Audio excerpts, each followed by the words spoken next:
Jake wiped the sweat from his forehead as he stared at the overdue bills scattered across his desk.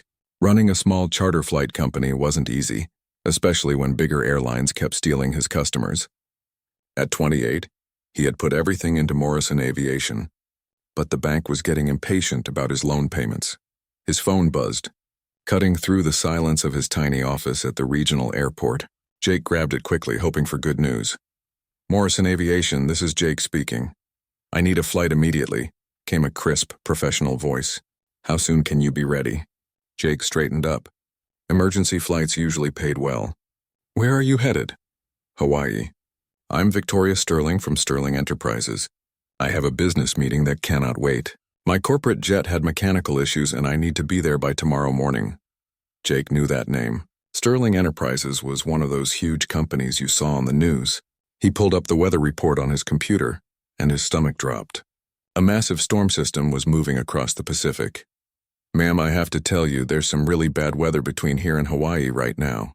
It might be better to wait until—" "Mr. Morrison, I'll pay you $50,000 for this flight. Cash." Jake nearly dropped the phone. $50,000 would solve all his problems and keep his business alive for months. But that storm looked nasty. "The weather's really dangerous, Ms. Sterling. I don't think—" $60,000. Jake closed his eyes. His father had always told him that sometimes you had to take calculated risks in life. Maybe the storm wouldn't be as bad as the forecast predicted. Maybe they could fly around it. "I'll need you here in 30 minutes, he said finally, "and I want half the money up front." 25 minutes later, a black luxury car pulled up to the hangar. Victoria Sterling stepped out and Jake felt his breath catch. She was stunning, with dark hair pulled back in a perfect bun and wearing an expensive business suit. But her beauty wasn't what surprised him most.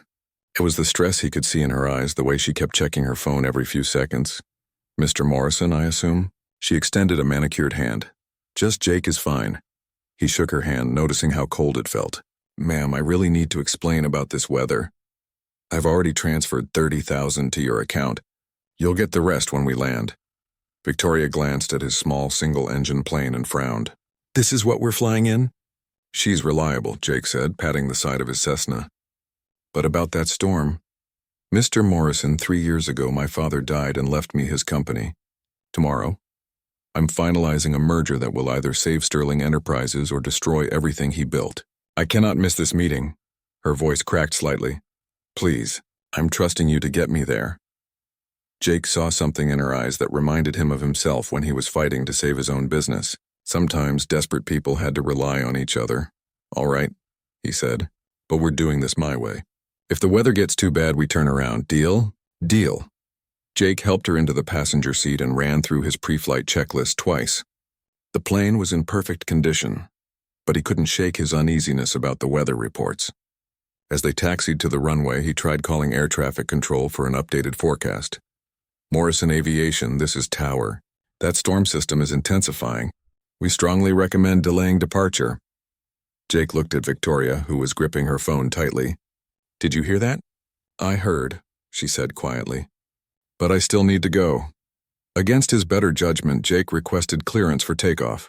The first hour of the flight went smoothly. Victoria worked on her laptop while Jake navigated around the smaller clouds. Maybe they would get lucky. Maybe the storm wouldn't be as bad as predicted. But then the sky began to change. Dark clouds rolled in like a massive wall, and the wind started buffeting the small plane. Jake's hands tightened on the controls as he tried to find a path around the storm. Victoria looked up from her laptop, her face pale. "Is this normal?" she asked. "Just a little turbulence," Jake lied, fighting to keep the plane steady. The rain hit them like bullets against the windshield. Lightning flickered in the distance, getting closer with each flash. Jake's radio crackled with static as he tried to contact air traffic control. "We need to turn back," he shouted over the noise of the storm. "How much further to Hawaii?" Victoria yelled back. "About 3 hours, but—" A massive gust of wind lifted the plane and threw it sideways. Victoria's laptop went flying and she grabbed onto her seat with white knuckles. Jake wrestled with the controls, his military training kicking in. He'd flown through combat zones, but this storm was unlike anything he'd ever experienced. "Jake," Victoria screamed as lightning lit up the sky around them. That's when it happened. A brilliant flash of electricity struck the plane's wing. Every instrument on Jake's panel went dark. The engine sputtered, coughed, and died. The silence was terrifying. "What's happening?" Victoria's voice was barely a whisper. "Engine's out," Jake said, forcing himself to stay calm. "And we've lost our electronics." The plane began to drop. Jake could feel Victoria's terrified eyes on him as he tried everything he knew to restart the engine. Nothing worked. "They were going down. Are we going to die?" Victoria asked. Jake looked at her, this powerful woman who controlled a billion-dollar company, now completely helpless and depending on him. He thought about his father, about all the emergency landing procedures he'd practiced but never hoped to use. "Not if I can help it," he said. Through the storm and rain, Jake spotted something that made his heart jump. A small dark shape in the ocean below. "An island, hold on tight," he told Victoria. "This is going to be rough." Jake angled the plane toward the island using every skill he'd learned in the Air Force. The plane was dropping fast, too fast. The waves below looked hungry and violent, but that little strip of beach on the island was their only chance. "Jake, I'm scared," Victoria whispered. "I know," he said, focused entirely on the approaching ground. "But I've got you. Trust me." The plane hit the beach hard, bouncing twice before skidding through sand and palm trees. Metal screamed against rocks. The windshield cracked. And then everything went quiet except for the sound of rain on the damaged roof. Jake's shoulder was on fire with pain, but he was alive. He turned to check on Victoria, who was unconscious with blood trickling from a cut on her forehead. "Victoria!" He reached over to check her pulse. Still beating. Still alive. That's when he smelled the smoke. Fuel was leaking, and something was sparking in the engine compartment. Jake ignored the pain in his shoulder and unfastened Victoria's seatbelt. He had to get her out before the plane caught fire. Using his good arm, he dragged the unconscious woman from the wreckage and carried her up the beach, just as the plane erupted in flames behind them. Jake collapsed in the sand, holding Victoria protectively as the rain soaked through their clothes. They were alive but stranded on what looked like an uninhabited island in the middle of nowhere. As consciousness faded from blood loss and exhaustion, Jake's last thought was simple. Now the real survival would begin. Victoria's head felt like someone was hitting it with a hammer. She tried to open her eyes, but the bright sunlight made the pain worse.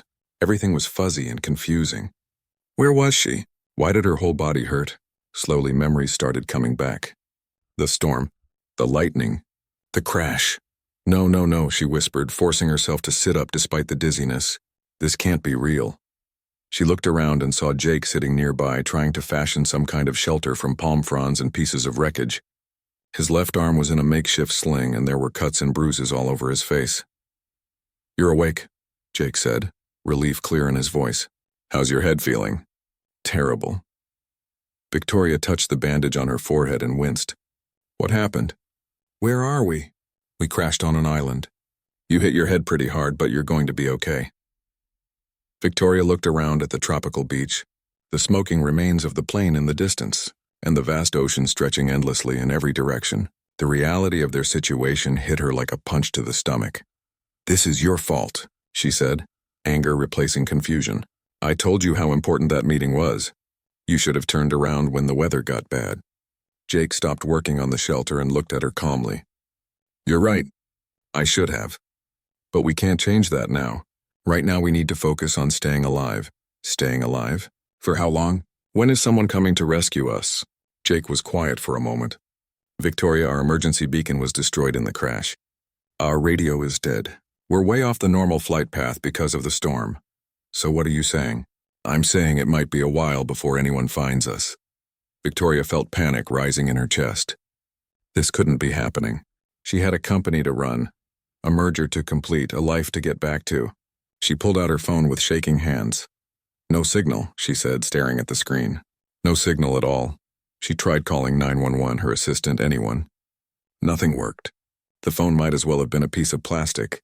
"The nearest cell tower is probably hundreds of miles away," Jake said gently. Victoria threw the phone down in frustration. "Do you understand what you've done? That merger was worth $2 billion. My whole company depends on it." "I understand you're scared and angry," Jake said, still working on their shelter. Despite her accusations. "But right now your company doesn't matter. What matters is water, food, and shelter. In that order." "Don't tell me what matters," Victoria shouted. "You're just a pilot. You don't understand what real responsibility looks like. Jake stopped what he was doing and looked at her with tired eyes. You're right. I'm just a pilot. But I'm a pilot who spent 4 years in the Air Force learning how to survive in situations like this. And I'm a pilot who pulled you out of that burning plane when you were unconscious. Victoria felt some of her anger deflate. She looked at the burned wreckage and realized she didn't remember getting out of the plane. You saved me? The plane caught fire right after we landed. You were unconscious and bleeding. I got you out and carried you up here to safety. Victoria stared at Jake, really seeing him for the first time since she'd woken up.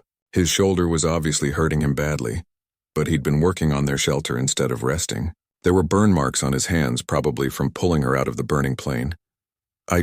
She started, then stopped. I didn't know.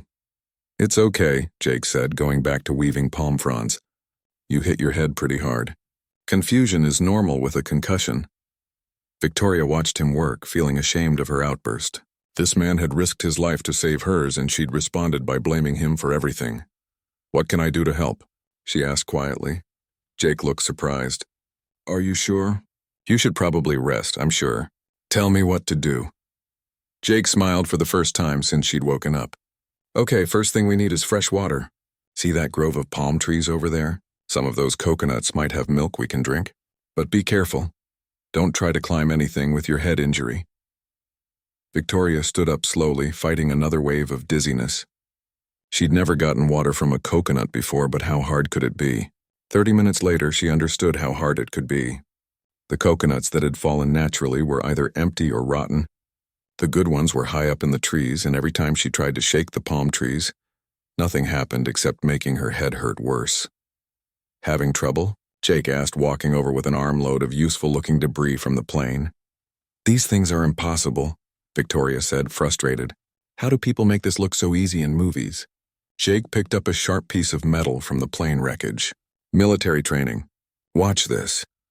He threw the metal piece at a cluster of coconuts high above them. On his third try, 2 coconuts came crashing down. Show off, Victoria said, but she was smiling. Jake used a rock to crack open the coconuts. The milk inside was warm and sweet, and Victoria realized she was incredibly thirsty. This is actually pretty good, she said, drinking gratefully. Coconut milk is great for hydration, but we'll need real fresh water soon. I spotted what might be a stream on the other side of the island, but I wanted to make sure you were okay before exploring. Victoria looked at Jake's injured shoulder. You shouldn't be doing all this work. You're hurt too. I'm fine. No, you're not. Let me look at that shoulder. Victoria had no medical training, but she could see that Jake's shoulder was swollen and he couldn't move his arm properly. She carefully helped him adjust the sling he'd made from torn clothing. Thank you, Jake said. But Victoria, I need you to understand something. This isn't going to be easy. We might be here for days or even weeks. Are you prepared for that? Victoria thought about her comfortable office, her luxury apartment, her regular meals at expensive restaurants. She'd never even been camping before. I don't know, she admitted. I've never had to survive on my own. Everything in my life has always been handled by other people. Well, now you're going to learn, Jake said, and I'll teach you. But it's going to require us working together. As the afternoon wore on, Victoria began to understand just how much she didn't know about basic survival.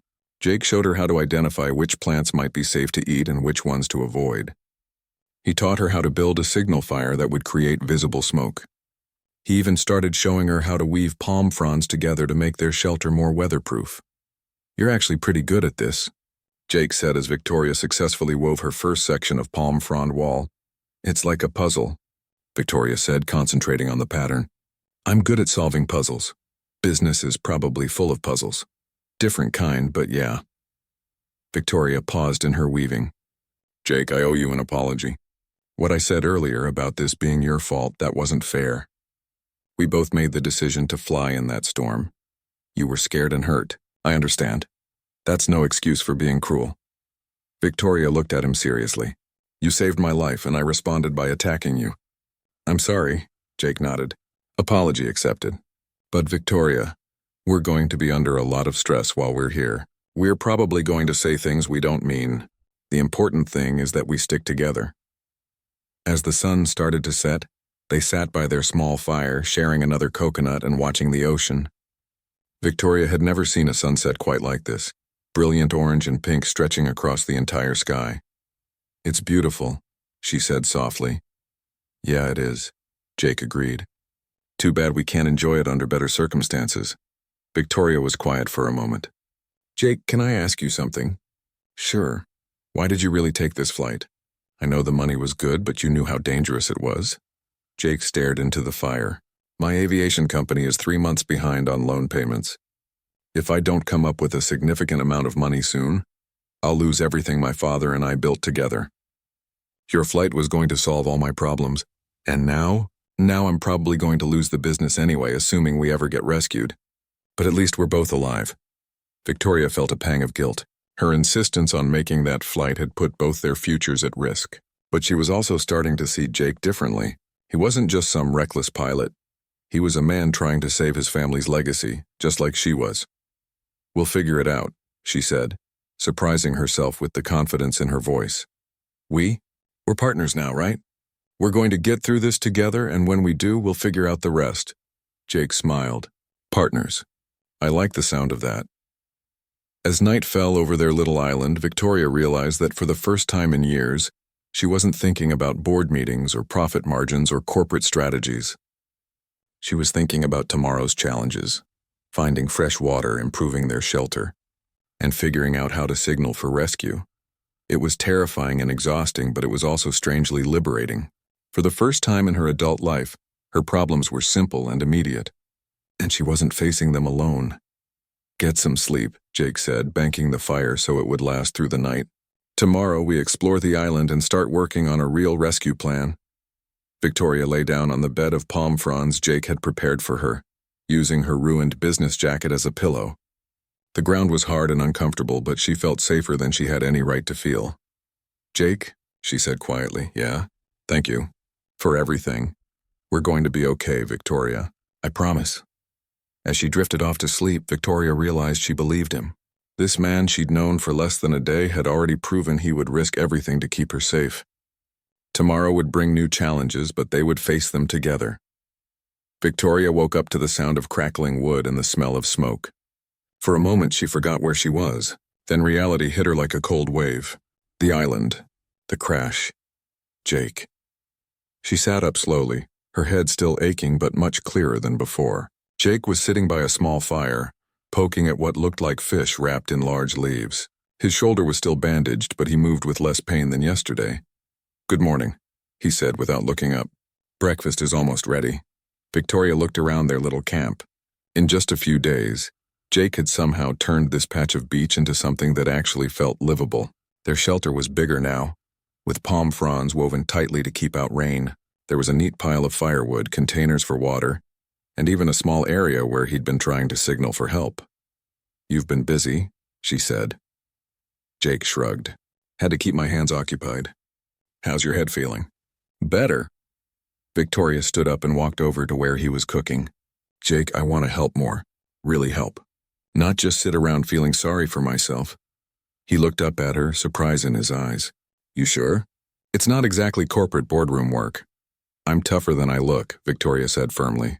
"My father didn't raise a quitter." Jake smiled for the first time since they'd crashed. "All right then. First lesson starts after breakfast." The fish was actually delicious, seasoned with some kind of island herbs Jake had found. As they ate, Victoria found herself studying this man who had saved her life. In her world, she was used to people wanting something from her, but Jake just seemed genuinely focused on keeping them both alive. "How did you learn all this survival stuff?" she asked. "Air Force," Jake said, tending to the fire. "Spent 2 tours overseas before I came back to start the aviation business. We had wilderness training, escape and evasion courses. Never thought I'd actually need it like this." "Why did you leave the military?" Jake was quiet for a moment. "My dad got sick. Cancer. He'd always dreamed of having a family aviation business, so I came home to help him build it. He died 2 years ago, but I kept the company going." "Been struggling ever since?" Victoria felt a pang in her chest. She knew what it was like to inherit a dying parent's dreams. "My father built Sterling Enterprises from nothing," she said quietly. "When he died 3 years ago, the board wanted to sell everything to the highest bidder. I fought them. I've been fighting them ever since, trying to prove I'm worthy of his legacy." Jake looked at her with understanding. That's why the meeting in Hawaii was so important. It was my last chance to save the company, Victoria admitted. And now, hey, Jake said gently, we're going to get rescued. And when we do, you'll figure out another way. People like us don't give up. After breakfast, Jake started teaching Victoria the basics of island survival. First, how to find and purify drinking water. Then, which plants were safe to eat and which ones to avoid. Victoria listened carefully, taking mental notes like she was in the most important business meeting of her life. Corporate skills actually help here, Jake observed as Victoria quickly learned to weave palm fronds. You're organized, you pay attention to details, and you're not afraid of hard work. I just never had to do the work with my hands before, Victoria said, wiping sweat from her forehead. Everything in my life has been about managing other people, making decisions, reading reports. This is different. Good different or bad different? Victoria thought about it. Surprisingly good. When I improve our shelter, I can see the result immediately. When I make our signal fire better, I know it might actually save our lives. In the corporate world, you make a decision and sometimes you don't see the results for months or years. They spent the morning improving their camp. Victoria proved to be a quick learner, and Jake found himself enjoying having a capable partner. She had good ideas too, like creating a rain collection system and organizing their supplies more efficiently. You know, Jake said as they worked on expanding their shelter, you're not what I expected from a CEO. What did you expect? Someone more demanding, I guess, entitled. Most of my wealthy clients treat me like hired help. Victoria stopped weaving and looked at him. Is that how I treated you when I hired you for the flight? Jake hesitated. At first, maybe, but you were desperate. I understand that now. I was horrible to you, Victoria said, shame in her voice. I was so focused on my own problems that I didn't think about the risk I was asking you to take. You could have died because of me. We both made that choice, Jake said, and we both survived it. In the afternoon, they worked on making their distress signals more visible. Jake had been maintaining a signal fire, but Victoria suggested they also spell out help in large rocks on the beach and hang bright pieces of clothing from the plane wreckage on tall palm trees. In business, visibility is everything, Victoria explained as they dragged pieces of metal to catch sunlight. You want people to notice you from as far away as possible. Smart, Jake agreed. See? Corporate skills. As the day grew hotter, they decided to explore more of the island to find better materials for their camp. Jake led the way through the jungle-like interior, pushing aside thick vegetation. Victoria followed, marveling at the exotic birds and strange plants around them. It's actually beautiful here, she said, watching a bright blue bird flutter overhead. Yeah, it is, Jake agreed. Too bad we can't enjoy it under better circumstances. They found a small freshwater stream deeper inland and several fruit trees. Jake was examining some unfamiliar plants when Victoria spotted what looked like a tidal pool near some rocks by the water. Jake, look at this, she called out, walking closer to investigate. The rocks were slippery with algae, and Victoria didn't realize how unstable they were until it was too late. Her foot slipped, and she fell hard against the sharp coral edge of the pool. Pain shot through her leg as she cried out, "Victoria!" Jake rushed over, forgetting about his own injured shoulder. Blood was flowing from a deep gash on Victoria's calf. The coral had cut her badly, and she was trapped between the rocks with her leg bent at an awkward angle. Don't move, Jake said, his voice calm but urgent. Let me figure out how to get you out of there safely. Victoria felt panic rising in her chest. She was stuck, bleeding and suddenly very aware of how far they were from any real medical help. Jake, I'm scared. I know, he said, carefully positioning himself to pull her free. But I've got you. I'm not going to let anything happen to you. It took several careful attempts, but Jake managed to extract Victoria from the rocks without making her injuries worse. He immediately used his shirt to apply pressure to the wound, stopping the bleeding. We need to get you back to camp, he said, lifting her into his arms despite his own shoulder injury. As Jake carried her through the jungle, Victoria realized something had changed between them. This wasn't just about survival anymore. The way he held her so carefully, the genuine concern in his voice, the fact that he'd risked hurting himself further to save her, it all meant something deeper. Back at camp, Jake cleaned and bandaged Victoria's wound with strips torn from their clothing. His hands were gentle but sure, and Victoria found herself watching his face as he worked. "You're pretty good at this rescue thing," she said softly. Jake looked up and met her eyes. "Getting lots of practice lately." For a moment, they just looked at each other. Victoria felt something she hadn't experienced in years. Complete trust in another person. This man had saved her life multiple times now, expecting nothing in return. "Jake," she said quietly, "thank you for everything. We're a team now," he said simply. "We take care of each other." As the sun set over their little island, Victoria realized that despite being stranded and injured, she felt safer than she had in years. Not because of their shelter or their supplies, but because of the man sitting beside her, watching over her as she fell asleep. A week had passed since the crash, and Victoria's leg was healing slowly. She could walk again, though with a slight limp. More importantly, she and Jake had found a rhythm together that felt natural and comfortable. Every morning, they would check their signal fire and scan the horizon for ships or planes. Then they'd gather food, maintain their shelter, and work on improving their chances of rescue. But the evenings had become Victoria's favorite time. That's when they would sit by the fire and really talk. "Tell me about your aviation company," Victoria said one night as they shared a dinner of grilled fish and tropical fruit. "What made you want to start it?" Jake poked at the fire with a stick. "It wasn't supposed to be just me. Dad had this dream of a family business where we'd offer charter flights to people who couldn't afford the big airlines. Flying should be for everyone, not just the wealthy." "That sounds wonderful. What happened?" "Big corporations kept undercutting our prices. They'd offer flights at a loss just to drive us out of business, then raise their prices once we were gone." Jake's voice grew bitter. "We couldn't compete with companies that had millions in backup funding." Victoria felt her stomach twist. "Companies like Sterling Enterprises?" "Exactly like Sterling Enterprises," Jake said, then immediately looked apologetic. "Sorry, I didn't mean—" "No, you're right." Victoria stared into the fire. "I've approved strategies like that. We called it market consolidation. I never thought about the families behind those small businesses." Jake looked at her with curiosity. "You really didn't know?" "I knew the numbers. I knew we were eliminating competition. But I never met the people we were eliminating." Victoria felt tears forming in her eyes. "Jake, I might have been responsible for putting companies like yours out of business." "Hey," Jake said gently, moving closer to her. "You didn't know. And you're not the same person now that you were a week ago. How can you be so understanding? I could have destroyed your life. But you didn't, and more importantly, you wouldn't now. People change, Victoria. This island has changed both of us." Victoria looked at this man who had every reason to hate her world, but instead showed her kindness she'd never experienced before. "You're not like anyone I've ever met, Jake." "Good different or bad different?" he asked, echoing her words from days earlier. "Very good different," she whispered. The next morning, Victoria woke to Jake shaking her shoulder urgently. "Victoria, wake up! There's a ship." She bolted upright and looked toward the ocean. In the distance, she could see a large cargo vessel moving slowly across the horizon. Without wasting time, they both ran to their signal fire. "It's not smoking enough," Jake said frantically, adding more green leaves to create thicker smoke. Victoria grabbed the pieces of metal they'd polished to reflect sunlight and started signaling desperately.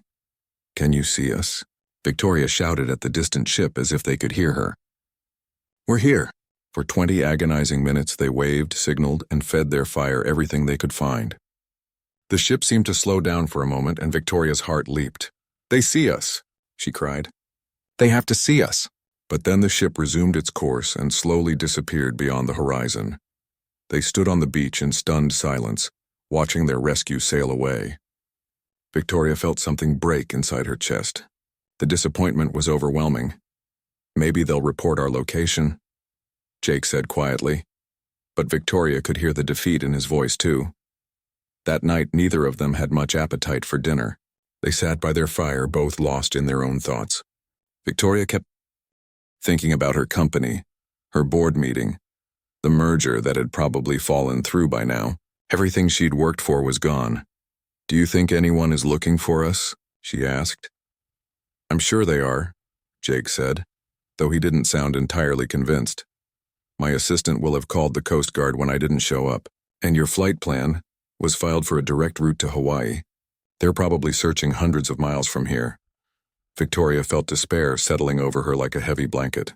So we might be here for how long? I don't know, Jake admitted. But Victoria, look at me. She turned to face him in the firelight. Whatever happens, we'll face it together. You're not alone in this. Something in his voice made Victoria's heart skip. She realized that somewhere between the crash and tonight, Jake had become more than just her rescuer. He'd become the most important person in her world. Jake, she said softly. Can I tell you something?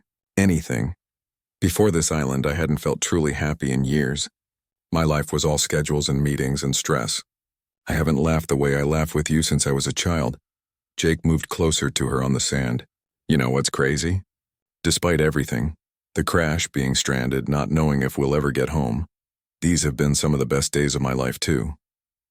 Victoria looked into his eyes and saw something she'd never seen before. Not the polite interest of men who wanted her money or status, but genuine affection, care, maybe even love. Victoria, Jake said quietly, I need to tell you something too. What? I'm falling in love with you. Not the CEO, not the wealthy woman who hired me. You. The person who learned to build shelters and catch fish. The woman who apologizes when she's wrong and works harder than anyone I've ever met. Victoria's breath caught in her throat. Jake, I know it's complicated. I know we're from different worlds, but I had to tell you. Instead of responding with words, Victoria reached up and cupped his face in her hands. Under the starlit sky with the sound of waves washing gently on the shore, she kissed him. It was soft and sweet and perfect. When they broke apart, Victoria rested her forehead against his. I love you too, she whispered. I never thought I'd feel this way about anyone. They held each other by the fire, talking quietly about their feelings, their fears, and their hopes. For the first time since the crash, Victoria wasn't thinking about rescue. She was thinking about how she never wanted this moment to end, but the next morning brought new problems. Victoria woke up feeling sick and feverish. The cut on her leg, which had seemed to be healing, was now red and swollen. When Jake examined it, his face went pale. It's infected, he said grimly, and it's spreading. Victoria could see the red lines extending up her leg from the wound. She'd heard enough medical dramas to know that was bad. What do we do? She asked, trying not to panic. I need to find some natural antibiotics. Some plants have healing properties. Jake was already gathering supplies. There's a part of the island I haven't explored yet. It's dangerous, lots of steep cliffs and rough terrain, but I might find what we need. Jake, no. It's too risky. Victoria, if this infection gets worse, you could die. I'm not losing you. The determination in his voice was absolute. Victoria realized this was what love looked like. Someone willing to risk everything for your safety. Please be careful, she whispered, touching his face. I will. Keep the fire going and rest. I'll be back before dark. Victoria watched Jake disappear into the jungle, heading toward the most dangerous part of the island. She'd never felt so helpless in her life. In the corporate world, she could fix problems with phone calls and money. Here, all she could do was wait and pray that the man she loved would come back to her safely. As the hours passed and her fever got worse, Victoria realized something that should have terrified her but somehow didn't. Even if they never got rescued, even if they spent the rest of their lives on this island, she would rather be here with Jake than anywhere else in the world without him. She just prayed she'd get the chance to tell him that when he returned. Victoria drifted in and out of consciousness as the hours passed. Her fever was getting worse and the red lines on her leg had spread further up toward her knee. She kept the signal fire burning as best she could, but her strength was fading fast. The sun was getting low when she heard crashing sounds from the jungle. Victoria's heart jumped. Was it Jake or some kind of wild animal? She tried to sit up, but dizziness overwhelmed her. Victoria, Jake's voice called out. Relief flooded through her as he emerged from the trees, scratched and dirty, but carrying a bag made from large leaves. He rushed to her side, immediately checking her temperature and examining her leg. It's worse, he said grimly, but I found what we need. Jake pulled several different plants from his makeshift bag. This one is called neem. It's a natural antibiotic. And this is turmeric root. It fights infection. My survival instructor taught us about these. Working quickly, Jake crushed the plants between rocks and mixed them with clean water to make a paste. This is going to hurt, he warned. Victoria gritted her teeth as Jake cleaned the infected wound and applied the plant medicine. The pain was intense, but she could see the relief in his eyes as he worked. "You came back," she whispered weakly. "Did you think I wouldn't?" Jake asked, gently bandaging her leg with clean cloth strips. "I was scared you'd fall off those cliffs trying to save me." Jake touched her face tenderly. "Nothing could keep me away from you. Nothing." Over the next 2 days, Jake nursed Victoria back to health. He made her drink bitter teas from the medicinal plants, changed her bandages regularly, and never left her side. Slowly, the fever broke and the red lines began to fade. "You saved my life again," Victoria said on the 3rd morning, finally feeling human again. "We save each other," Jake corrected. "That's what partners do." Victoria looked at this amazing man who had risked everything for her multiple times. "Jake, when we get rescued," "When, not if," he said with a smile. "When we get rescued, I don't want this to end. What we have here, what we found together, I want to find a way to make it work in the real world." Jake was quiet for a moment. "Victoria, you know how different our lives are. You run a billion-dollar company. I can barely keep a small aviation business afloat. So we figure it out together," Victoria said firmly. "I've learned more about what really matters in these past 10 days than I did in 32 years of living. I'm not going back to the way things were." Their conversation was interrupted by a sound they'd been hoping to hear for days. Helicopter rotors. "Do you hear that?" Victoria asked, struggling to stand. Jake was already running toward their signal fire, adding armfuls of green leaves to create thick smoke. The helicopter appeared over the tree line, and this time there was no doubt. It was heading straight for them. "Coast Guard rescue," Jake shouted, waving his arms frantically. The helicopter circled their beach twice before finding a safe place to land. 2 rescue workers jumped out and ran toward them. "Are you Victoria Sterling?" one of them called out. "Yes! This is Jake Morrison, the pilot who saved my life." As the rescue team checked them over and prepared them for evacuation, Victoria grabbed Jake's hand tightly. She was terrified that once they left this island, the magic between them would disappear. "Whatever happens next," she said over the noise of the helicopter, "I love you." "I love you too," Jake replied, kissing her hand. The flight back to civilization felt surreal. Victoria watched their little island disappear below them and felt like she was leaving a piece of her heart behind. The rescue team radioed ahead, and Victoria learned that massive search efforts had been underway for days. Her disappearance had made international news. At the hospital, doctors checked them both thoroughly. Victoria's leg wound was healing well thanks to Jake's natural remedies, and his shoulder had mended properly despite the lack of medical care. But as they were examined in separate rooms, Victoria felt the real world closing in around them. Her assistant arrived within hours, followed by members of her board of directors. Victoria learned that the merger deal had indeed fallen through, and Sterling Enterprises was in crisis mode. "We need to do damage control immediately," her assistant said, pulling out a tablet full of urgent messages. "The media is calling you everything from reckless to irresponsible. The board is talking about removing you as CEO." Victoria listened to the familiar corporate language and felt oddly detached from it all. 2 weeks ago, this news would have devastated her. Now all she could think about was Jake and whether he was okay. "Where is Mr. Morrison?" she asked. "The pilot? I assume he went home." "Victoria, we need to focus on— I want to see him now." Her assistant looked confused but made some calls. Victoria learned that Jake had been discharged and had taken a taxi back to the small airport where his damaged business was located. "I need a car," Victoria said, standing up despite her assistant's protests. "But the board meeting can wait." Victoria found Jake at his hangar, staring at the empty space where his plane used to be. He looked lost and defeated, so different from the confident man who had kept them alive on the island. "Hey," she said softly. Jake turned around and his whole face lit up. "Victoria!" "How did you get here?" "Borrowed a car from the hospital." She walked over to him. "How are you doing?" Jake gestured around the nearly empty hangar. "Insurance company says the plane was totaled. Without it, Morrison Aviation is finished. I don't have the money to buy another aircraft." Victoria felt her heart breaking for him. "Jake, I have an idea. If you're thinking about giving me money, I can't accept that. Not giving. Investing."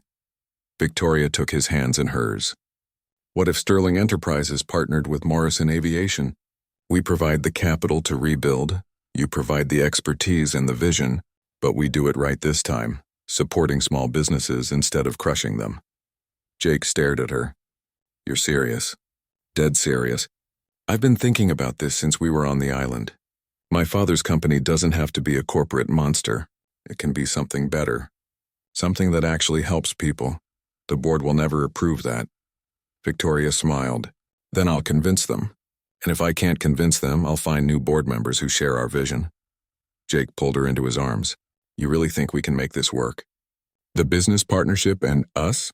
I think we've already proven we make a pretty good team, Victoria said, remembering their days of survival together. 6 months later, Victoria stood on the beach of their island again, but this time by choice. Jake's new aviation company was thriving, specializing in ecotourism and emergency medical flights. Sterling Enterprises had transformed into a company that prioritized ethical business practices and supporting small entrepreneurs. Hard to believe we were starving here just half a year ago, Jake said, wrapping his arms around her from behind. Victoria leaned back against his chest, watching the sunset paint the sky in brilliant colors. Best thing that ever happened to me was crashing on this beach. Even though you missed the biggest business deal of your career, I made a better deal, Victoria said, turning around to face him. I found something worth more than any company. Jake reached into his pocket and pulled out a simple ring he'd had made from a piece of metal from their crashed plane. Victoria Sterling, will you marry me? Victoria laughed through happy tears.